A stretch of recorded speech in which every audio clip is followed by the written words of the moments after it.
Cooking every day can sometimes feel tiring and repetitive. On some days, we are just too exhausted or not in a mood to think about what to make. That's usually when we end up ordering pricey takeouts or grabbing something unhealthy. In today's video, I'll be sharing my full week's meal planning routine on how I organize my meal prep strategically, with a few simple recipes that help me get through the week smoothly. This can be especially helpful for working professionals, new moms, students, or anyone having a busy schedule while trying to stay consistent with healthy eating habits. So let's get started with the video.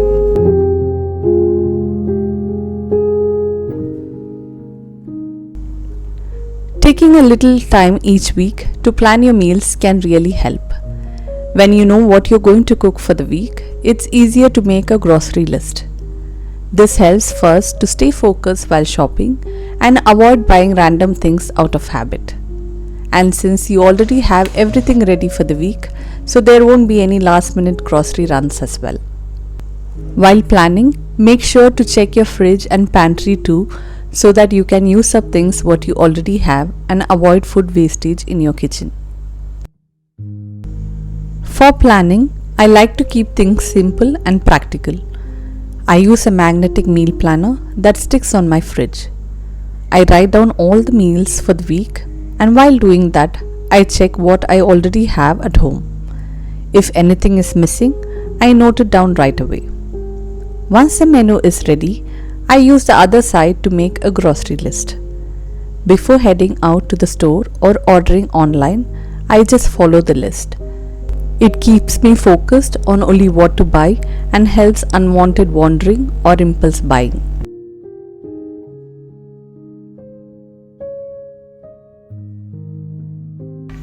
Storing the veggies right is very important to increase the shelf life of it.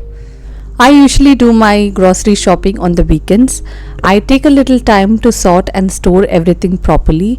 This helps the grocery to stay fresh for longer, and it also makes cooking easier during the week. This entire process takes me less than 30 minutes. To start with, I clean and prep all my greens, which takes the maximum time. I separate the roots and store the leaves in separate containers lined with paper towels. Using paper towels help absorb any excess moisture and help the greens stay fresh for longer. When it comes to curry leaves, I remove the leaves from the stem and store them in an airtight container. This helps to prevent them from drying out too quickly and can easily last me for 2 to 3 weeks.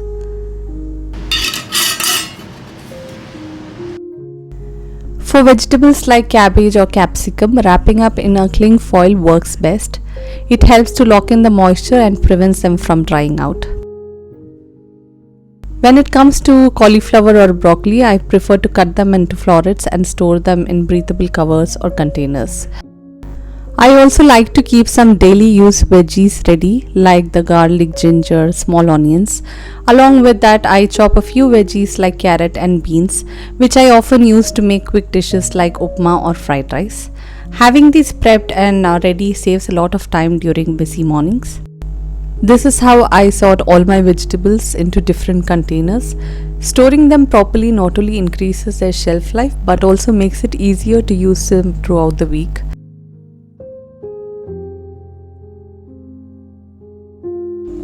Now moving on to the main part, prepping meals according to my weekly menu. I start by pressure cooking some basic items to save time during the week.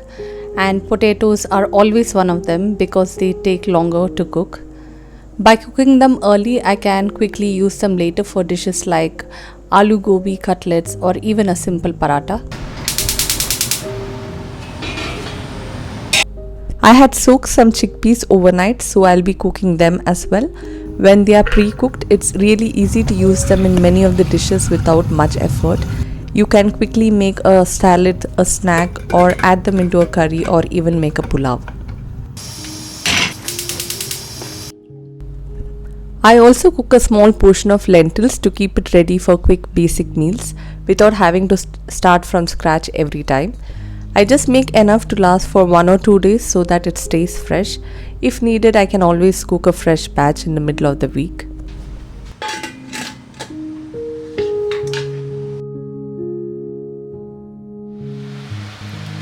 Once everything is cooked and completely cooled, I store them in good airtight containers.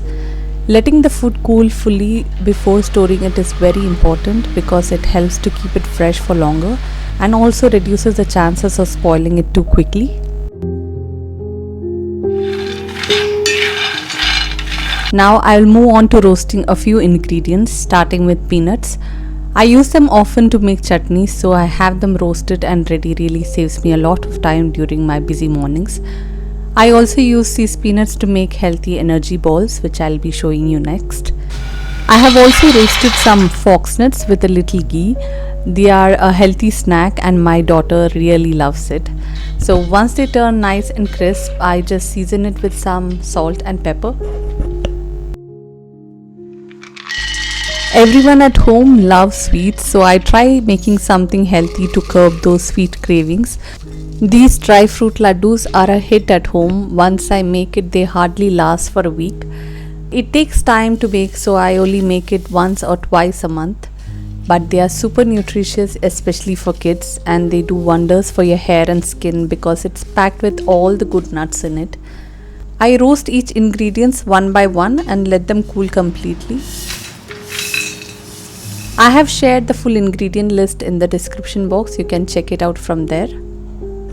Once cooled, I add jaggery based on how sweet you like it and grind everything together into a coarse powder. Then finally I add enough ghee to bind the mixture and shape it into a ball. And that's about it with the laddus. They are done. They are super nutritious for kids. They can have 1 or 2 a day. And you can store it in the normal temperature for around 2 weeks or in the freezer for longer.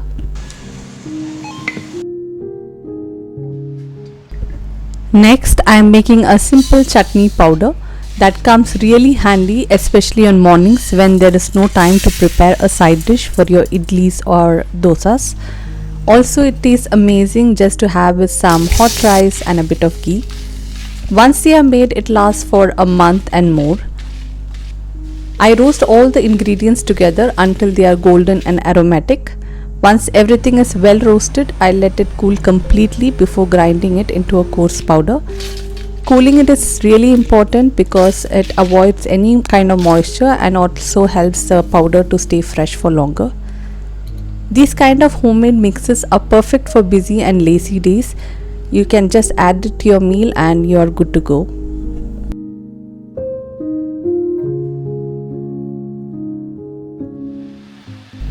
Now I'm going to make an onion and tomato gravy. This is a base for most of our Indian dishes, be it like rajma, paneer or a simple dal.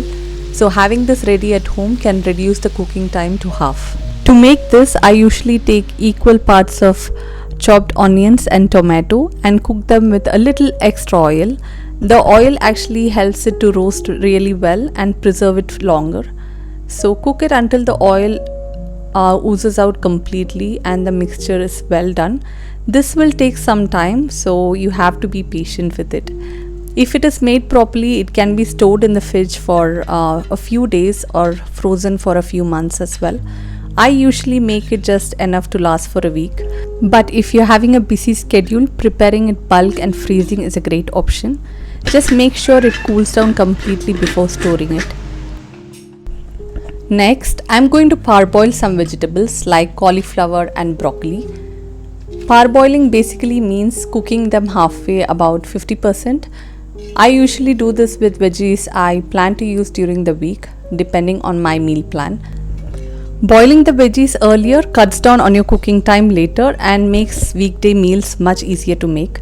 Plus, it also helps the veggies to stay fresh and firm without overcooking it. I will also do the same thing with the broccolis as well. Now I'll make a quick batch of healthy broccoli tikis to freeze. Since I have both the broccolis and potatoes ready, these tikis can be used later to make a quick roll or sandwiches for breakfast, or it can even be used as a side dish for lunch or dinner. Making this is super simple. I start by heating little oil in a pan.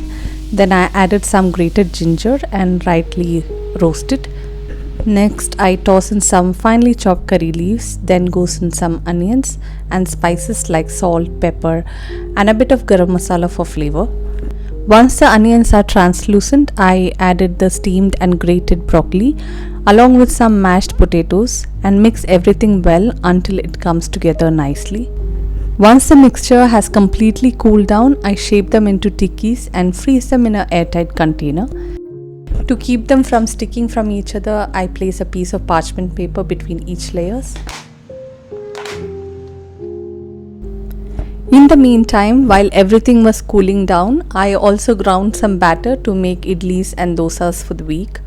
I always keep a batch ready in the fridge since it's one of the most common go-to options for breakfast at home.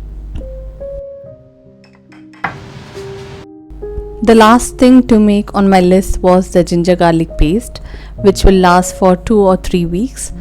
Since peeling garlic takes up a lot of my time, this time I got the peeled ones, which was super handy. To make this, I take equal parts of ginger and a little more of garlic. Blend it with some oil to make a paste. Adding oil helps to increase the shelf life, so add it generously. I store the paste in an airtight container for regular use and freeze the extras in small trays for using it later.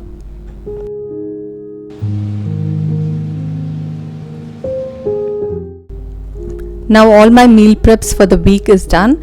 Everything is cooled down and is packed properly, ready to go into my fridge and freezer. Not all these preps are done every single week, but some of them are part of my regular routine. I had also boiled some spaghetti so I can quickly put together a dinner later this week based on my menu.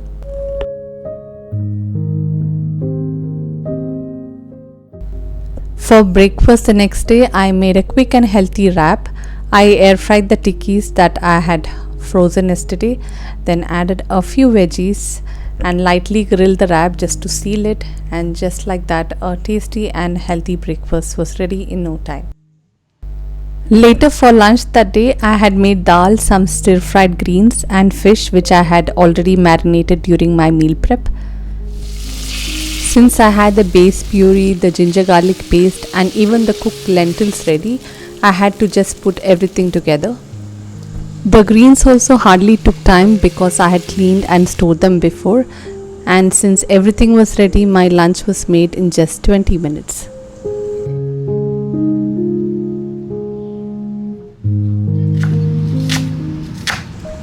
For snacks, I made a quick and healthy chickpea salad.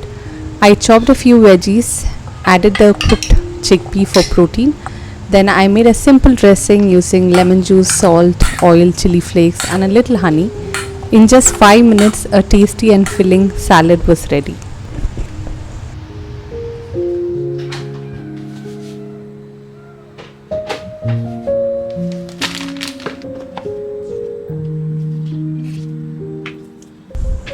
For dinner, I made aloo gobi and chapatis. Since I already had the half-cooked potatoes and gobi, so I just fried them in a little oil for some crunch.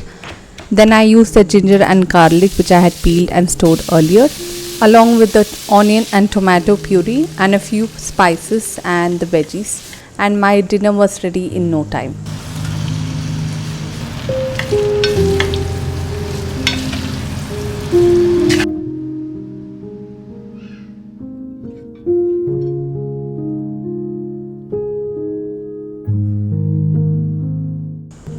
Planning and tweaking your meals really depends on what works best for you.